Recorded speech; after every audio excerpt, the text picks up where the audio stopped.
एक बार भगवान श्री कृष्णचंद्र गोपियों के मध्य में रास करते थे रात्रि में। तो विलंब से आए एक रात्रि में, नित्य रास होता था। तो गोपी जनों ने कहा आज बहुत विलंब कर दिया प्रभु। तो बोले हमारे गुरुजी यमुना पार आए थे तो उनके दर्शन करने गए। बोले आपके गुरुजी कौन? बोले दुर्वासा मुनि है। तो बोले प्रभु अब फिर हमको भी आदेश करो, तुम आपके गुरुजी के दर्शन करे आए। बोले संतों के पास जाया जाता है तो कुछ लेके जाया जाता है। तो अब वहाँ 10-20 गोपी तो थी नहीं, शास्त्रों की संख्या में युद्ध की युद्ध, मतलब अगर पुआ पूड़ी कचौड़ी इकट्ठा किया जाए तो कुंतलों में सब इकट्ठा। तो बोले प्रभु यमुना जी बाड़ी कैसे जाएं? उनका यमुना जी से कह देना अगर श्री कृष्ण बाल ब्रह्मचारी हैं तो मार्ग दे दो। मुस्कुराहट आई पर प्रभु के वचनों पर विश्वास। यमुना जी से कहा कि श्री कृष्ण हमारे बाल ब्रह्मचारी हो तो मार्ग।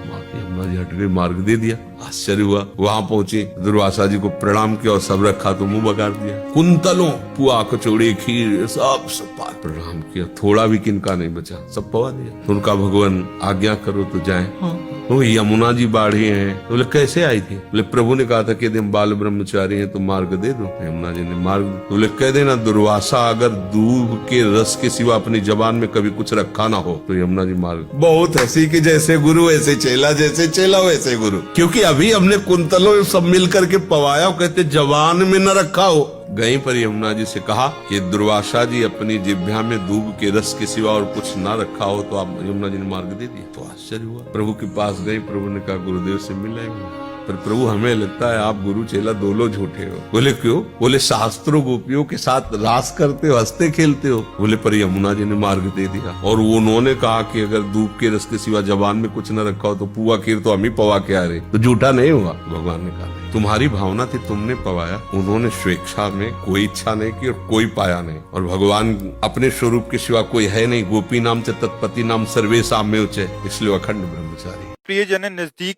में जो रहते हैं, अगर उनको समझाना भी चाहते हैं तो हमारा तिरस्कार करते हैं, मानना सुनना नहीं चाहते।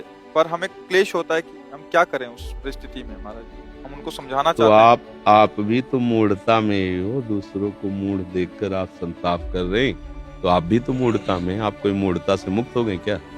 एक गलत जगह खड़ा होकर के गलती को देख रहा है और एक गलती कर रहा है, बात तो दोनों की बराबर ही हुई ना। एक गलती करने में समय बर्बाद कर रहा है, एक गलती देखने में समय बर्बाद कर रहा है। दोनों एक ही गति को जा रहे हैं। मूढ़ता आप में भी है, मूढ़ता उनमें भी है। पहले आप अपनी मूढ़ता का त्याग करें तो बात समझ में आए। अगर आप मूढ़ता का त्याग कर देंगे तो कोई मूढ़ है ही नहीं, एकमात्र भगवान सर्वत्र में खत्म हो गया खेल। आप अपनी मूढ़ता का त्याग करें। आप भगवान से प्रार्थना करें कि आपकी मूढ़ता नष्ट हो, आपका भजन निरंतर चले। तो हमारा हृदय खूब तृप्त है भजन में, तो हम जिससे भी बात करेंगे उसको शांति मिल जाएगी। हमारे हृदय में यदि भजन है ना, हम आपसे देख रहे हैं, आपसे बात कर रहे हैं, आपको एक शांति मिलेगी, आपको एक प्रसन्नता मिलेगी। या फिर आपको एक जलन पैदा हो जाएगी, मैं गलत क्यों हूं, मैं क्यों भजन नहीं कर पाता। तो हमें पहले अपना पावर बढ़ाना है, तभी तो हम आगे। अगर हमें किसी को उठाना है तो हमें बलशाली बनना है। अगर हम कल्याण की भी भावना रखते हैं तो हमें इतना भजन करना है कि जो हमारे सामने आए हम उसका कल्याण कर सकें। तो अभी तो आप में वो बात है नहीं, इसलिए अपने को आप मजबूत बनाइए, अपने आचरण ठीक कीजिए, अपने भाव ठीक कीजिए। सब में प्रभु हैं, बाद में यही पता चलेगा।